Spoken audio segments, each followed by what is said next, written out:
Hi guys, good morning. दोस्तों आज हम प्रश्नावली 12.3 का क्वेश्चन नंबर 13 को सॉल्व करते हैं।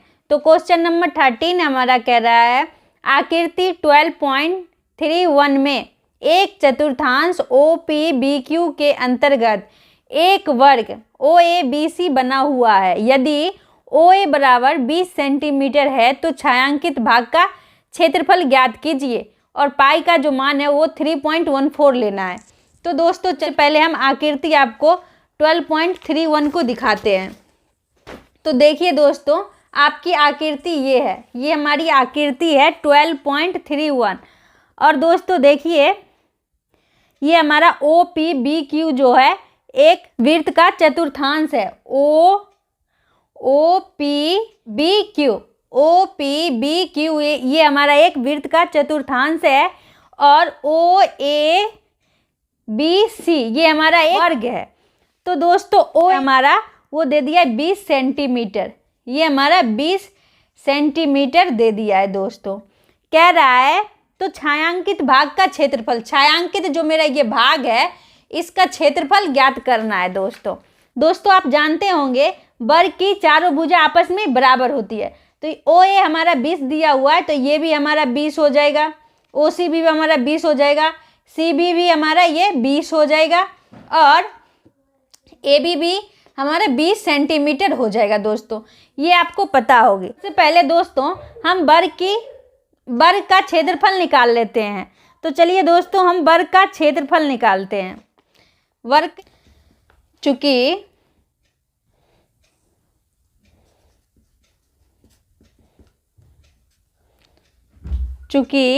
दिया हुआ है कि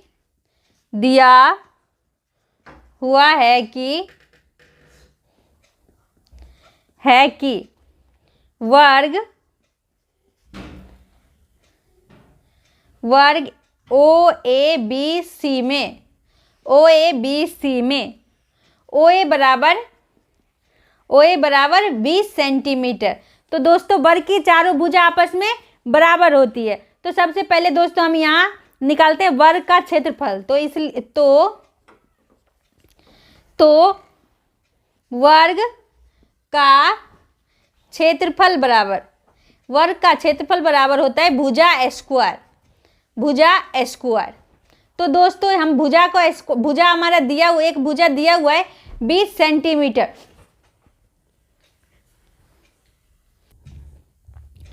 तो दोस्तों देखिए वर्ग की भुजा जो है ये हमारा 20 दिया हुआ है तो हम 20 का स्क्वायर कर देते हैं तो ये हमारा हो जाएगा 400 सेंटीमीटर स्क्वायर। तो वर्ग का जो क्षेत्रफल है वो हमारा निकल गया है। दोस्तों अब दोस्तों सबसे पहले दोस्तों आकृति आप पहले देखिए, अगर हम वर्ग का विकर्ण निकालते हैं तो दोस्तों ये हमारा त्रिभुज जो है त्रिभुज बन जाएगा, बीच से हमारा त्रिभुज बन जाएगा। तो चलिए दोस्तों हम वर्ग का विकर्ण निकालते हैं। तो वर्ग का विकर्ण निकालने का सूत्र होता है, यहाँ पे दोस्तों हम पाइथागोरस प्रमेय लगाएंगे। तो यहाँ पे हम लिखते हैं चूंकि कर्ण स्क्वायर बराबर लंब स्क्वायर प्लस आधार स्क्वायर। तो दोस्तों देखिए कर्ण हमारा 20 है तो 20 का स्क्वायर प्लस आधार भी हमारा 20 है तो 20 का स्क्वायर कर्ण स्क्वायर बराबर ये हमारा हो जाएगा 20 का स्क्वायर प्लस 20 का स्क्वायर। अब दोस्तों देखिए कर्ण बराबर हो जाएगा √400। 20 का स्क्वायर करेंगे तो 400 और यहाँ पे 20 का स्क्वायर करेंगे तो 400। ये हमारा कर्ण बराबर हो गया √400। अब कर्ण बराबर हो जाएगा हमारा √800। इसको हम जोड़ लेंगे दोस्तों तो ये हमारा हो जाएगा कर्ण बराबर √800। अब दोस्तों हम इसका वर्गमूल निकाल लेंगे तो ये हमारा हो जाएगा 20√2 सेंटीमीटर। दोस्तों ये हमारा हो जाएगा 20√2। तो ये वर्ग का जो विकर्ण है ये हमारा हो जाएगा 20√2 सेंटीमीटर। तो ये हमारा हो जाएगा वृत्त के चतुर्थांश की त्रिज्या। ये हमारा हो गया वृत्त के चतुर्थांश की त्रिज्या। ये हमारा जो वृत्त के चतुर्थांश दिया हुआ है वृत्त का जो चतुर्थांश है उसका हमारा 20√3 ये हो जाएगा त्रिज्या। तो हम यहाँ पे लिख देंगे चूंकि वृत्त के चतुर्थांश की त्रिज्या बराबर 20√2 सेंटीमीटर। अब दोस्तों हम वृत्त के चतुर्थांश का क्षेत्रफल निकाल लेते हैं, इसलिए वृत्त के चतुर्थांश का क्षेत्रफल बराबर चतुर्थांश का क्षेत्रफल बराबर 1/4। दोस्तों चतुर्थांश का क्षेत्रफल निकालने के लिए मुझे सिर्फ त्रिज्या की जरूरत है, तो त्रिज्या मेरा निकल गया है। तो हम वृत्त के चतुर्थांश का क्षेत्रफल निकालते 1/4 × πr²। ठीक है दोस्तों। अब दोस्तों देखिए 1/4 × पाई का जो मान है यहाँ पे लेना है 3.14 इंटू आर हमारा हो गया 20√2। तो 20√2 हम 2 बार लिख लेते हैं दोस्तों, क्योंकि मुझे स्क्वायर करना है। अब दोस्तों देखिए 1/4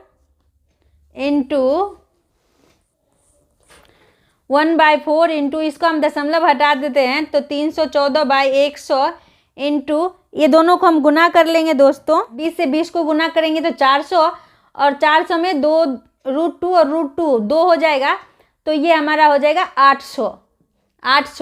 20 को दोस्तों हम 20 से गुना करेंगे तो हमारा 400 हो जाएगा और √2 गुने √2 तो 2 हो जाएगा। तो 400 गुने हम अगर 2 करते हैं तो ये हमारा 800 आ जाएगा। ठीक है दोस्तों, इसको आप समझ गए होंगे। अब दोस्तों हम इसको काट लेते हैं, तो 2 0 से 2 0 कट गया और 4 दूना 8 हो गया। तो ये हमारा हो गया दोस्तों। इसको हम गुना कर लेते हैं तो ये हमारा हो जाएगा 628 सेंटीमीटर स्क्वायर। ठीक है दोस्तों, इसको आप समझ गए होंगे। हम वृत्त के चतुर्थांश का क्षेत्रफल निकाल लिए। अब जो हमारा क्वेश्चन कह रहा है छायांकित भाग का क्षेत्रफल निकालने के लिए, तो हम लिखते हैं चूंकि छायांकित भाग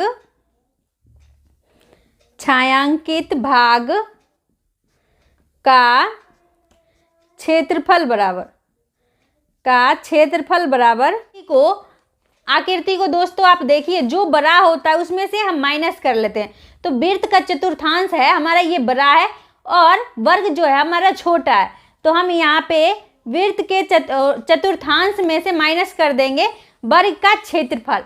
तो दोस्तों चलिए हम यहाँ पे लिखते हैं छायांकित भाग का क्षेत्रफल बराबर वृत्त के चतुर्थांश का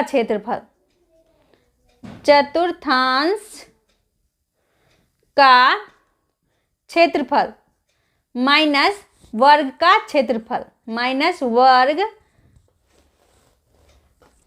वर्ग का क्षेत्रफल। ठीक है दोस्तों, इसको आप समझ गए होंगे। अब दोस्तों देखिए वृत्त के चतुर्थांश का क्षेत्रफल जो है वो हमारा आ गया 628 माइनस वर्ग का क्षेत्रफल है वो हमारा आ गया है दोस्तों 400। अब दोस्तों इसको माइनस कर लेंगे तो ये हमारा हो जाएगा 228 सेंटीमीटर स्क्वायर। ठीक है दोस्तों, ये हमारा 228 सेंटीमीटर स्क्वायर हो जाएगा। तो हम यहाँ पे लिख देंगे अतः छायांकित भाग का क्षेत्रफल बराबर छायांकित भाग का क्षेत्रफल बराबर छायांकित भाग का 228 सेंटीमीटर स्क्वायर है। तो अगर ये वीडियो आपको पसंद आई हो तो लाइक एंड सब्सक्राइब जरूर करें दोस्तों। बाय।